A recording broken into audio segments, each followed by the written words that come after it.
Are you sick of talking about Ben Simmons? No, I don't think so. There's something new every day, right? The gift that keeps giving. Nate, what's your take on the latest news today? What the latest news today? Him getting kicked out of practice, him being suspended for a game. I think this is what he should have been doing the whole time, and showed up to day one of training camp to try to get himself traded. What's your take on it?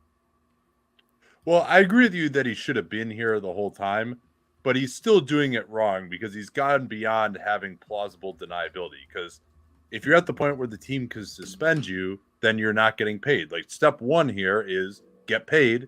Step two, get where you want to be. And so we've seen the playbook here. We saw Vince Carter do it for an entire season in 2004 until he got traded. We've seen it with James Harden. Kyrie said, hey, I'm going to get surgery unless you trade me. So those are the things that we've seen it with Jimmy Butler. Like, that's how you do it. But he's just not really, I think, due to his personality, he's not really capable of executing the playbook. But this isn't the first time he's refused coaching. That's true. That's a great point. I think so. All right, if you're trying to get what you want, right? If you're throwing like a little mini, I don't know if protest is the right word, but like we have Ben Simmons out here, playing possibly practice with his phone in his pocket. He's not showing up. He's not doing defensive drills, whatever. Or you have someone, I don't know, playing pickup football, captured by TMZ somewhere in a parking lot somewhere in the yard somewhere. Not a phone. Hashtag it's not a phone. Or with what Kyrie's doing, like, what's the better way to go about throwing like, I guess your little tantrum and making a statement? Is it Kyrie playing pickup football, which doesn't seem like it would be allowed in the contract in any way, or is it Ben Simmons refusing to do defensive drills? No, I think it's to steal another one. Sorry to go outside the frame of the question. No, let's get as many as possible. James Harden did it perfectly. He shows up on the first game of the season last year, drops 44 against the Blazers, shows the rest of the league, like, yes, I can still play. I'm still that guy. And then he became a huge distraction and was terrible the rest of the way. But you just show one time, all right, I'm still capable of doing this. Then then it's clear once you're playing bad after that, you miss some defensive rotations, you take it easy. Maybe you jack a few 3-pointers, but Ben Simmons is not capable of doing that. He can't face the fans, it seems like. That reporting from Ramona Shelburne just on his personality and just the struggles that he has dealing with any kind of conflict, anything that doesn't go his way. And so I think they probably, his representation, I would guess, told him to do exactly what I'm saying here, but he couldn't even, get to the point where they might actually put him in the game to get that fan reaction. He can't even deal with the level of conflict that it takes to get out of the conflict and get traded.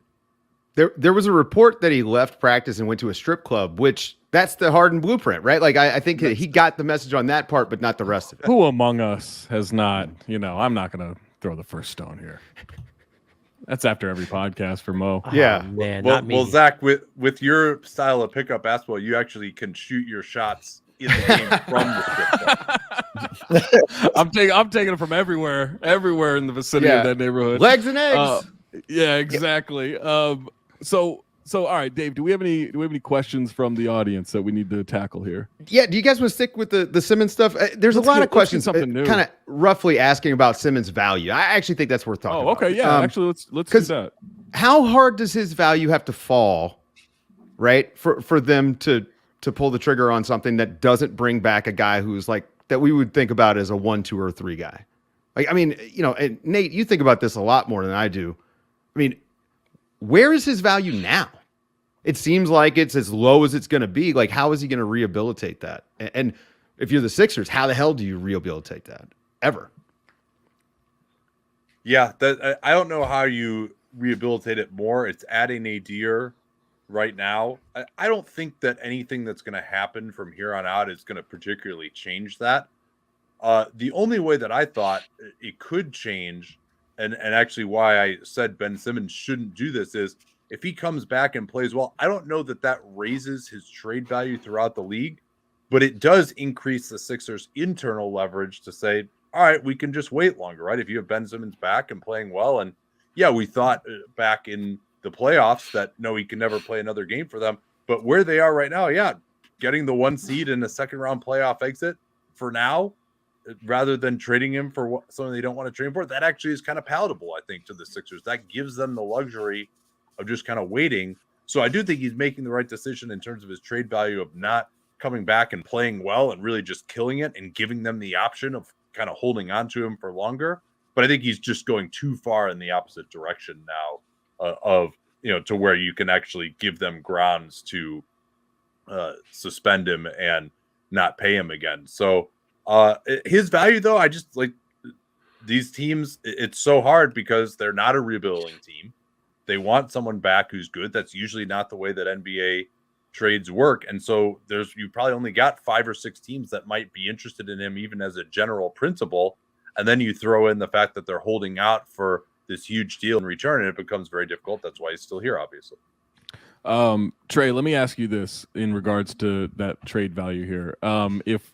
If you're Philly and Minnesota, who has been hot after Ben Simmons this whole time, is now willing to give up one of their quote unquote big 3, and they just say like, look, we'll give you D'Angelo Russell as a starter for this move. Is that something that you're even interested in? He's a one-time All-Star. He kind of barely got in by default. Like, is that enough for you to even start the conversation, or is that just not even a starter for you? Absolutely not.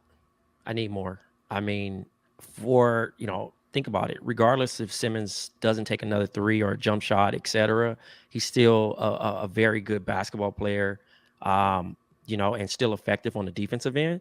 So if it's not Anthony Edwards, I'm hanging up the phone. Right. At this What's point. the point, right? This isn't an Ask Dave question. This is a Dave Ask question. Does Colin Sexton move the needle at all for you guys if you're Philly? I mean, they didn't come to an agreement on an extension. I like Colin Sexton. He can score off the dribble. I mean, so can Shake Milton, right? I know he's considerably better than Shake Milton, but he's like, and I don't mean straight up. Like, obviously, right, Cavs have to give up a lot more, but like if there's a package that starts with Colin Sexton, I don't know. I mean, they don't really have anybody. Cleveland doesn't have a lot of talent to add to it. Maybe dump a bunch of draft Kevin picks Love or gets something. Traded, guys. Yeah, Kevin Love from cap filler there, Yeah, let's get that on the boards. I don't know. It's because Simmons is such a unique player. Yeah. I do think teams are going to be hesitant to just say, all right, well, that guy's got talent. Let's bring him in and figure it out. And like you guys all said, like with his value being so low, I don't know. It's going to be a weird year. Well, Sexton's good, yeah, but Mo, like it needs to be way more than Sexton. Yeah, it needs to be, but also we always think somebody's trade value is either very high or very low.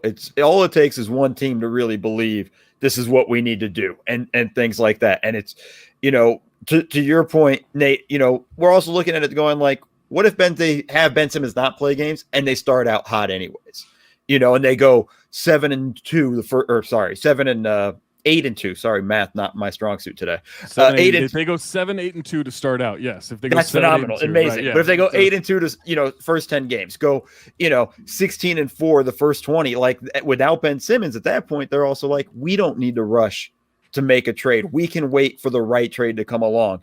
And with more teams playing games, somebody's going to look at themselves and go like, we are not nearly as good as we thought. Who knows what it is? Maybe Dame gets pissed in Portland. Maybe it's, somebody else we don't even know about who just gets frustrated and says, I'm out. And that opens the opportunity for them. But once the games begin, everything will change and trade value will then begin to get reshuffled. But we never truly know a dude's trade value until the trade happens. Drew Holiday. Before we leave Ben Simmons, a throwback to earlier times, raise the better cat. times. We're gonna raise the cat. There it is.